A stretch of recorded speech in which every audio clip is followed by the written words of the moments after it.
Hey everyone, this is Bogusnoog from the edit, and I just wanted to set this episode up before it began.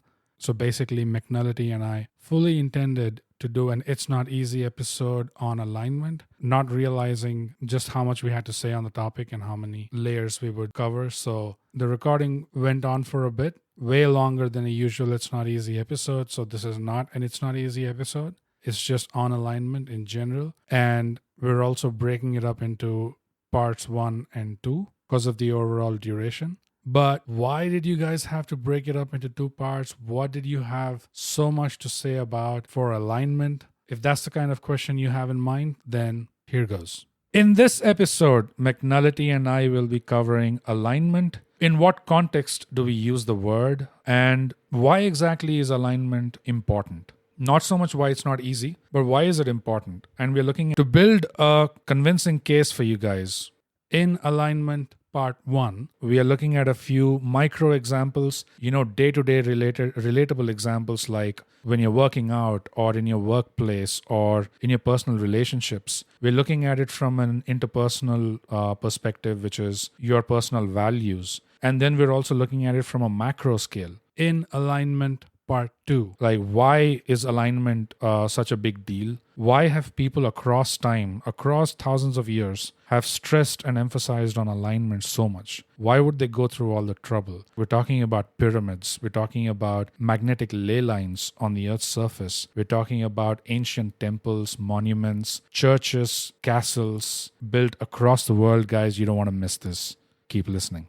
Hello, everyone, and welcome back to a new episode of the ThyGap podcast. My name is Bogusnoog, and this week, instead of Brute, I have something much better. A special guest. Sorry, Brute. A special guest of the ThyGap podcast, a return special guest, McNullity, everybody. Give a round. Hey, everyone. Warm applause to McNullity. Thanks for having me back on the show, Bogus. A lot of excitement for McNullity's return and Brute's departure, I'm sure. McNullity, of course, ThyGappers, if you're not aware, we already did an amazing episode with McNullity in the past called The Bane of Christopher Nolan. Check it out. And that episode was, of course, Christopher Nolan gets talked up a lot. So we thought we'll pull him down a notch or two. A little bit. A little bit. He's flying too high. So. Too close to the sun. Careful, Icarus. So, but we also did give him due credit. We talked about what were the boons of Christopher Nolan and then what were the banes of Christopher Nolan. And McNullity, actually, I don't think you're aware of this, but recently we actually got a few comments appreciating that episode. Oh, wow. Yeah, new That's listeners. Awesome. Yeah. Oh, wow. New listeners. Oh, dude. They went all the way That's back. awesome. I guess maybe they're cinephiles or something, and they saw the name Christopher Nolan in the title, and they like jumped on it. Yeah, they just jumped That's on why it. we did that, to get listeners to go back to old episodes. Of course. That's how we do. What is it? ThyGap subscribe? ThyGap subscribe and share. Yeah, but they were appreciative of the episode. They liked the different kind of topics that we covered. And they even said, wouldn't hurt if you did more episodes like this every now and then. Okay. Yeah. Let's do Dune soon. So, yeah. Dune with McNullity coming up, guys. I'm sure there's a lot of, among the cinephiles, a lot of Denis appreciators. There's a lot of Hans Zimmer love. So, oh, yeah, baby. Yeah, if you guys are excited for the Dune universe as well, because we're going to do an episode anyway. So write to us at our socials. On Twitter, we are at ThyGap. On Instagram, we are at _ThyGap. On Vero, we are at ThyGap. And our email is mindthygap@gmail.com. So let us know, what do you think? All right, McNullity, thanks for joining us once again. Thanks for having me, Bogus. It's been a while. And we're missing you. We're missing Brute, but it's a bittersweet kind of moment. Yeah. Yeah. Yeah. Well, I'm sure we'll do a 3-way episode sometime soon. But, absolutely. Yeah, for sure. So this week, McNullity, we're going to record an episode on alignment. It's not easy. So as is our want, we usually go into what do we mean by alignment, in what context we're using the word, and also why it's important. So, all right. McNullity, go ahead. I was going to say, do we want to define it first? Yeah, I was going to ask you, actually, how do you define it? Do you have your own understanding of the word alignment? In the simplest terms, I would say like banding. I mean, if it's more than one person involved, you just band together to move in one particular direction, like to a common goal.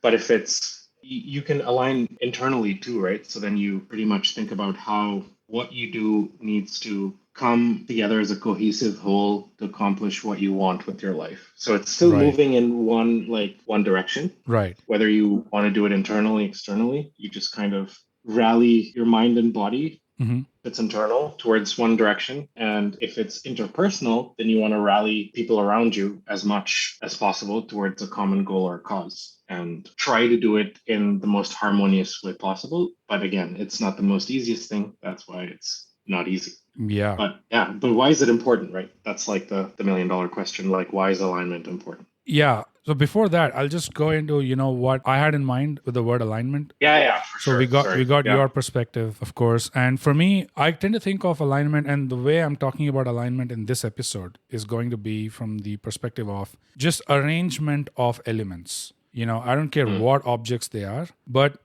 a particular arrangement of elements to get something out of it. It's not arrangement for arrangement's sake, but there's got to be a reason, even if that reason is symmetry, even if that reason is beauty, or the reason could have some sort of a functional purpose as well. But as long as different elements are being arranged in a certain way, and then you have an output or you have something you get from that, that's the kind of alignment that I would be talking about, in this episode. And it's going to be a combination of like what McNullity referred to and what I referred to just now. So just for clarity for everyone. I think what I touched on is like the personal side of things, like the humanistic side of things, exactly. Whereas you touched on the more philosophical side of things. Ultimately, I think that's what you're mentioning is what it all boils down to in the end. Like, why are we trying to get things in a certain arrangement? Why are we even talking about it? Why are we even stressing on it in the first place? Yeah. But it's a combination of the interpersonal aspect of it that you mentioned and just the general, I would say more than philosophical, mine is, I think, miscellaneous. I would say, it's like everything, like whatever it is, just elements that you can align, Right. I also kind of have this fascination, McNullity, with etymology because I have this theory that, we mentioned in some of the previous ThyGap episodes that our language is kind of being fucked with. Over a period of time, whether there's deliberate intent, whether there is malicious intent, or whether it's just natural wear and tear, over the years. I'm not sure, to what degree you can attribute this to, but definitely the end result, I feel, is language is getting fucked with. We are in an age where we have these anchor or umbrella words that seem to mean different things to different people. And, it causes all kinds of chaos because things are lost in translation. And that's the reason why I try to look at what the root words were. How did they build this word? What did they actually intend? And try to compare that with where it is now. Like, how far has it maybe corroded? Yeah. The very first thing I see, according to this site I'm looking at, it has its origins in Old French, but eventually everything goes back to Latin and then Proto-Indo-European sources. Greek, Sanskrit, Greek, etc. So the very first thing I see is to copulate. Oh. Did you even guess? Yeah. To No, copulate. dude, I didn't. Exactly. Oh. And in brackets, we have of wolves, dogs. Wow. Can you believe this shit? Dude, if dogs are aligning, then we have a... that's funny. Dogs align in the doggy position. Yeah. I mean, that's the only weird thing I see here, though, because everything else is, to arrange things in a line or to line up or reduce to a straight line. This seems kind of curious to me because I would think alignment, you could align it in any different way. Yeah, any geometrical shape, right? Like, why not a square or exactly. rectangle as long as it's anything. As long as it serves a purpose.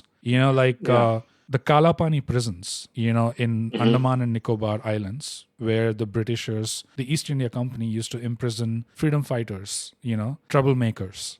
They used to imprison them away from the mainland on this particular island, deep down in the south. And the prison complex was built like a wheel, so with a central column, a central tower. And from this central tower, you had spokes going to these different parts of the wheel. So basically, the central tower were where all the guards were stationed. And the spokes were kind of path, like a walkway, like a corridor. And along Like that a hallway, corridor, yeah. you have individual prison cells. Right. So why did they do this? Why did they design this prison complex in such a way so that they did not need as much staff, the jail staff? Right. Oh, wow. Okay. So Yeah. all they needed to do was have 2 guards on every floor in that central column. And from that central column, right, these guys had visibility to the ends of all these 4 or 5 corridors, which are kind of built in a wheel shape. So if they wouldn't have done it that way, they would have had to place guards in almost every wing. So this is 2 guards per floor. So that makes up, I guess, 6 to 8 guards versus what it would have been, which is maybe 20 odd, 25 odd. So efficiency, you know? This sounds more advanced than Alcatraz, because I'm pretty sure Alcatraz has a lot more guards. Exactly. I mean, than what I've two seen per of floor. Alcatraz in that movie with Clint Eastwood, you know, Escape from Alcatraz or whatever, it was just a lot more guards, right? It's a standard US kind of prison design, but this is British, you know, so that's the difference. Just through design and alignment, they were able to reduce their, you know, staffing requirement by a lot. That's awesome. I mean, it's dark, but yeah, it is awesome. Yeah. Hey, capitalism at its finest, even in, when they're imprisoning East India companies. Exactly. Finest. So when I see, the reason I was reminded of that, you know, is because this old Latin meaning, there's a Latin root word, lineare or something, and it says reduce to a straight line. That's basically from where alignment came. You know, the word was built. So reduce to a straight line in a philosophical sense, it sounds like Occam's razor to me. It sounds like simplify things, you know, reduce to a straight line. So it's weird that this word kind of came from here, actually, simplification. But anyways, that's just a curiosity. Right. That's not really what the episode was about. We'll move on to why alignment is important. McNullity, take it away. I mean, without alignment, I guess it becomes impossible to achieve anything, or it becomes rather difficult to achieve a goal that you have in mind, whether you have it for your own self or you have it for society at large. In whatever given setting, like if you want to accomplish something in life, then first you have to align with your value systems. Right. Like, for example, earlier we touched on, well, before the podcast started, we touched on a few things like mind and body, like that whole paradigm of sometimes in the beginning, you want to do something for the body at the cost of the mind and vice versa. Because the mind, like as you and I are creative people, our mind probably gravitates towards creative pursuits, right? Which means it takes time for us to put in that creative pursuit. Whereas that might actually lead us into a more of a sedentary life because we also have our day jobs and then we also want to have these creative pursuits. And by way of that, our bodies could be getting neglected. So you also want to align on what your body's demands are of you, right? You can't keep pushing it to the max and expecting it not to break in weird ways. Like I sit at my computer for a stretch of 10, 12 hours, like my back gives out the next day or my neck's too tight and I have to go get a massage or like, you know, do all these stretches. But like if you align with your value system of, hey, ultimately what I want to be is like be efficient. And the way I can be efficient is if I'm energetic. Right. And the way that I want to be energetic is by aligning both my mind and body. Right. So in the beginning, it might seem like counterintuitive to think that, hey, I'm going to put this creative pursuit that requires my mind aside so that I can go get fitter or healthier or better, eat better or work out. That obviously involves time because you have to research or spend money, capital into getting a trainer, or figure out like what your nutrition and diet should be. So there's an overhead cost in the beginning. But if your alignment with your core value system for yourself is efficiency, then that would pave the way for you have to be an energetic person. You have to manage your energies. And the way you do that is if your mind and body are kind of complementing each other. And the way you do that is to create a virtuous cycle where both are kind of feeding off of each other. And the more you improve on your body, the mind gets better. And if you're in a healthier, happier mood mentally, then you'd want to like reinforce it back into the body or reinvest it back into making your body better. And it becomes like a well-oiled machine with a lot of effort, of course, in the beginning. Right. But that's kind of alignment with yourself, or one example of alignment with yourself that you would need to do. You would need to figure that out in the beginning. Otherwise, it's kind of like getting pulled in different directions. Yeah. Like your job demands something out of you. Yeah. Your creative pursuits demand something out of you. Your hobbies demand something out of you. Exactly. Your partner demands something. So you're kind of going everywhere. Yeah. So I think that's the core of practical alignment for me. Mm-hmm. I'd love for you to tell me what you think about that. Yeah, the reason why I asked you for this episode on alignment is, of course, it's been a while since we did the last one. But apart from that, also, I was kind of trying to picture, like what if someone who's fresh out of college is listening to this episode on alignment, and what if it probably never crossed their mind, that this is something they even need to consider or deliberate on, or have a conversation with their friends about. I mean, because that's how we were back at that age. But if someone were to come around and actually, put a hand on our shoulder and let us know, this is how it works. Basically, you're going to be walking around with a lot of misconceptions. If you want to save time and pain, I can just tell you how it works, and we would have really loved to have someone like that back then. But I'm trying to picture, someone like that, fresh out of college, listening to this episode. And I kind of was thinking we could build very relatable, kind of simplistic examples to showcase or to build a case for why alignment is so important and why they really need to consider it. And the first thing that I'd like them to think about is, when we say alignment, the first thing to note there is automatically we're talking about multiple things. We're not talking about one thing, because with just one solitary thing, the question of alignment never comes up, because doesn't even arise. It doesn't arise, because when you're talking about alignment, you need one thing to be in alignment with another thing or a bunch of other things, so it's definitely more than one. So it's multiple. That is the first thing that I want that kind of listener to take away. The other thing is something that we mentioned a number of times in past ThyGap episodes, is everything is interconnected, and nothing exists in isolation.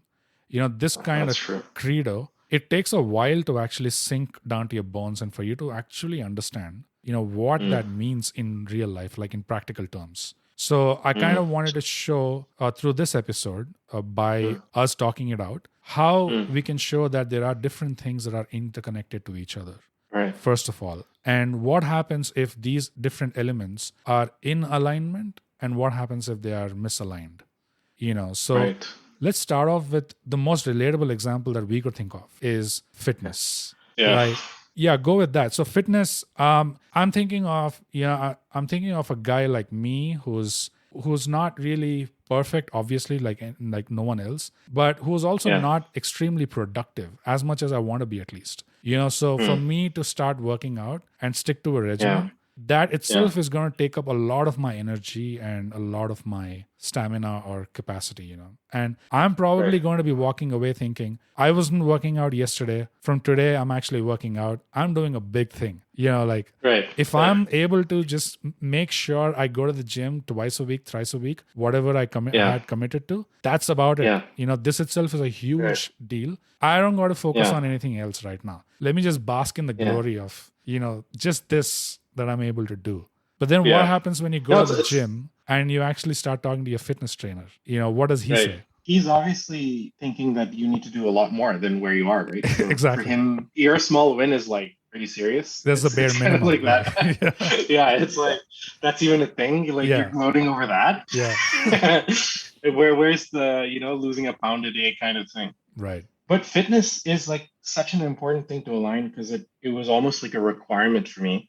Like in college, I didn't pay any attention to fitness at all. Like I was just kind of going to classes, doing my assignments. I still don't pay any attention to that. Which probably should change. Yes. Discipline, it's not easy. Yes. Please go ahead. No, and I think it almost was like I had to align with it, because it almost came as a requirement. Because if I kept on that path, it would get impossible for me to manage my own, not just energy levels, but my moods. Like I live in a country where I'm very, very at like the mercy of a seasonal change. Like if fall hits, Right. like it's getting dark at 4. Mm-hmm. And presumably you're an adult now and you're working and you're sitting at your desk working 8 to 10 hours a day, and then you go out and it's dark and you haven't gotten any vitamin D. You haven't Right. even had the chance to go out for a walk. Right. So it was almost necessary for me to figure out, hey, how do I get like that minimum amount of Sunlight. exercise? Yeah. Sunlight, walking, fresh air, right? It starts with that. Starting to feel better and starting to find a mechanism to counteract the seasonal changes. At least like do the bare minimum. And then going from that level to the next step, which is like either running or playing a sport or going to the gym and lifting. Personally, the value that I needed to align with at the very minimum was what gives me joy. Like what gives me joy, like minimally, so that I can actually get this health fitness thing out of the way. Yeah. And it wasn't gym, because I just, even to this day, can't bring myself to fucking drag myself to the gym and do like work out on the treadmill like a dumbass and then, lift weights. Right. So what I found was like playing a sport, right? Yeah. A sport that you kind of take a liking to. Yeah. And for me, that was tennis. So the thing that I had to quickly reconcile with is during the winter and the fall where I live, which is in Vancouver, is that it's an expensive sport because you have to play indoors. Oh, okay. And playing indoors requires capital. Yeah. Like you have to commit to it per month, per quarter. Yeah. For the year. So you have to budget that in. And maybe when you're in college, that's kind of a pricey thing to figure out. But if you're working, presumably, and making decent money, then hopefully that's not an issue for you. Yeah. But for me, I was okay with the trade-off of putting in capital to play a sport that comes easy or naturally to me, where it doesn't feel like an exercise. It doesn't feel like I have to enforce discipline on myself.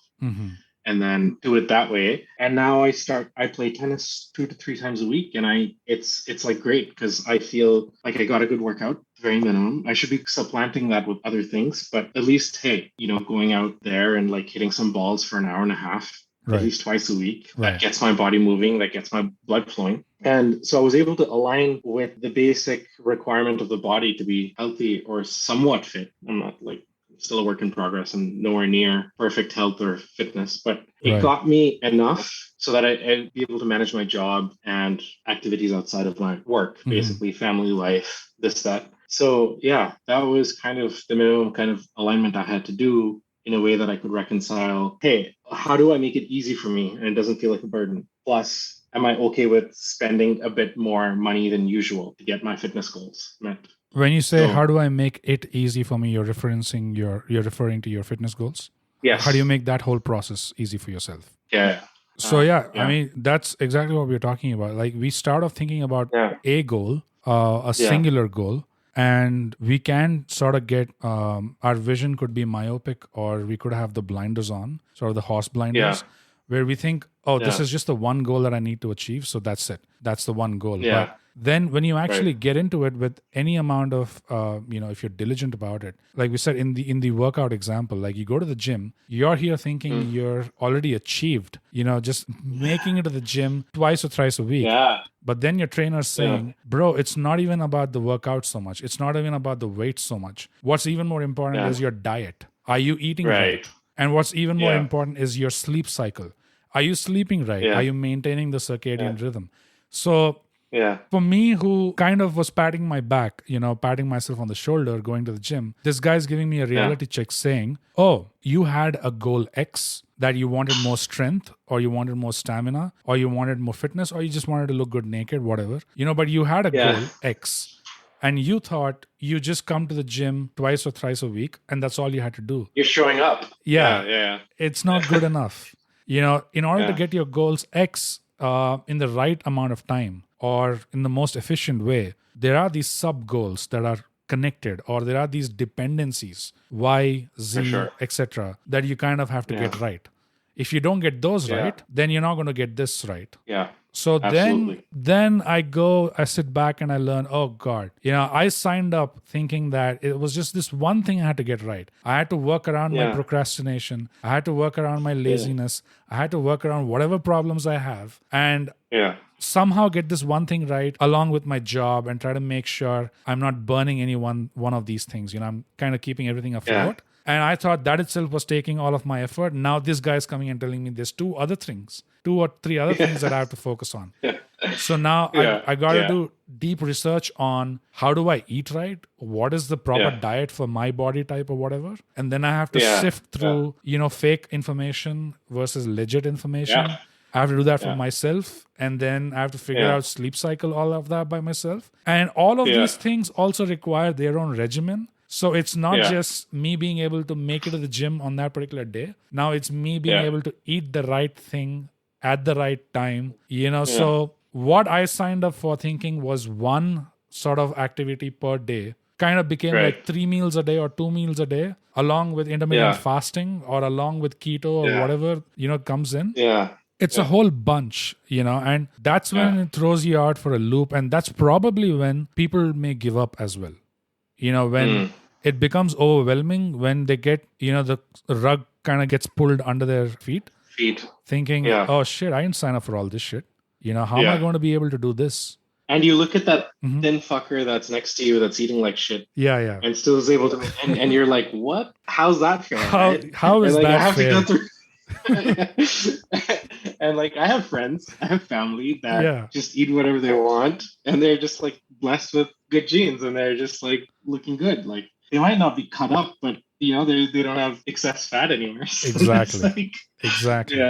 Yeah. It's like, so that's what we mean actually when we say everything is interconnected.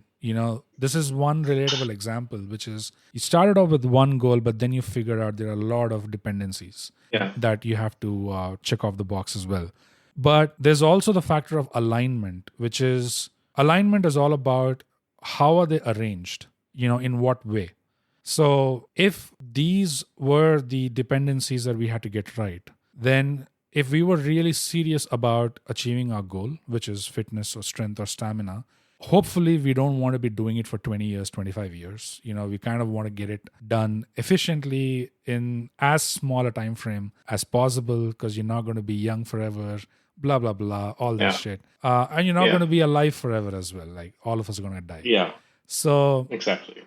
So to figure out that deadline, how do I align these requirements of sleep, of diet? How do I get this in alignment so that it is actually being that virtuous cycle or that positive feedback loop for my weightlifting? This is what you mentioned, right? That virtuous cycle. Like it needs to be a virtuous cycle and not a vicious cycle. Like it needs to add positively to it. So that's, of course, the fitness example that we thought of. You also mentioned workplace. You also mentioned relationships. So like pick any one. Like I just want to make sure we can provide as many relatable examples. Yeah. So what I touched on earlier was just personal, like internal goals that you would need to align on a few things to make it easy for yourself. Right. But the harder part, like as if that wasn't hard enough, is actually getting yourself aligned with people around you to accomplish a common task or common goal. Collaboration. Yes. Collaboration, right? So at the workplace or at home. Workplace, it's like even harder, right? It as you add more elements into the mix, more ingredients, the soup's going to get more complex. Yeah. And especially in corporations, in big companies, when you work, teams tend to get bigger and bigger. Goals tend to get more broader and silos form. Yeah. Communication falls through. Absolutely. All kinds of bridges happen. And so how do you align yourself given all of these variables in the mix? Right? Yeah. And you talked about in one of your previous episodes about how important communication is and how it's not easy. Yeah. And that I feel like that's a really important factor in how you get to align with other people. So you got to get that communication thing to the max extent possible. For example, even this, right? Like you were doing an just very episode. quickly, very quickly. One of the most common things I observed was also people's sense of prioritization tends to get fucked up. In collaboration, like you were listing out all the pitfalls. Yeah. The one other thing that I also noticed is their order of prioritization almost always gets fucked up. They tend to prioritize petty shit over, larger goals. But I'm sorry, you're saying, go ahead. No. That's very true. And it's even like I was trying to bring a very immediate example of how we set up this episode, right? Yeah. So I think I knew this intentionally, but I said, hey bro, I'm gonna be free on Saturday morning. That's your Saturday night. Right. And we kind of left that open, right? Yeah. And I guess we're bros enough and professional enough or pally enough that we can work with that. Mm-hmm. But imagine if I was doing that with a guy that I didn't really know from my workplace. Oh, yeah. And I left it open ended. Yeah. That could have been interpreted like in such a 4, 5, 6 hour window Mm-hmm. that the next morning I could have gotten up and be like, hey, bro, I was here. He's like, well, you said I was here at like noon Mm-hmm. and I was expecting you to be ready at 9 p.m. my time. So, Right. there's like this whole communication thing that you intentionally do, Mm-hmm. or you kind of semi-intentionally do because you kind of want to leave it open-ended for yourself and for the other person. Yeah. Because the problem there is, I think, commitment. Yeah. So it's like, it's almost like if you want to align with people, you got to communicate and you got to fucking disagree and commit. Isn't that one of the Amazon principles? Like at least a friend of mine works at Amazon. Right. And they were mentioning, that you have to disagree and commit. Like that's one of their principles. Yeah. And I think other companies are also borrowing from that. Mm-hmm. But basically is when you as a team can't agree on how to accomplish a certain goal, you still disagree, but then you commit to that goal. Yeah, exactly. I look at it as a chain of command thing, Right. So I like disagree and commit that principle because you're kind of making your opinion heard. You're saying, hey, whatever you're trying to do, I don't see eye to eye on that. I think there's risk involved and I don't think this is the best way forward. But then someone who outranks you says, no, I think this is the best way forward. So we're going to do it this way. So then you say, all right, I'm just going to make sure my objection or my rationale is actually documented, is accounted for, that I had this perspective at this point of time. But then I chose to commit to your decision because you outranked me, because I got to respect your authority, basically. Pecking order, basically. Yeah, that's a good point. And what about relationships? It's like for your I don't know, your girlfriend or your spouse or your boyfriend, whatever the case may be. It's kind of like how many qualities or how many attributes or likes or dislikes you align on, right? So obviously the very basis for a good relationship is if you have commonality. But even if you don't have commonality, you have dissimilar interests, right? But if you're at least at the end of the day compatible, you're still aligned. True. Like I could be like, hey, I like horror movies. And she says, I hate horror movies. But we find that one night in a week where you're hanging out with your buddies outside of your relationship to fulfill your desire to watch a horror movie. Yeah. And you fulfill your desire to watch a baseball game outside of her interests. And you find a way to be compatible. That's kind of like coming to an alignment. One other like practical example is like, for example, I've started to completely dislike doing laundry.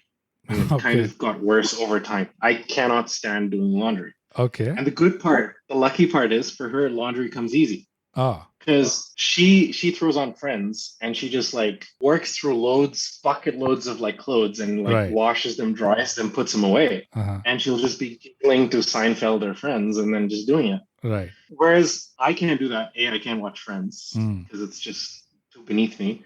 But even if I listen to the ThyGap podcast, share success. Brute will not agree to that, but I agree wholeheartedly.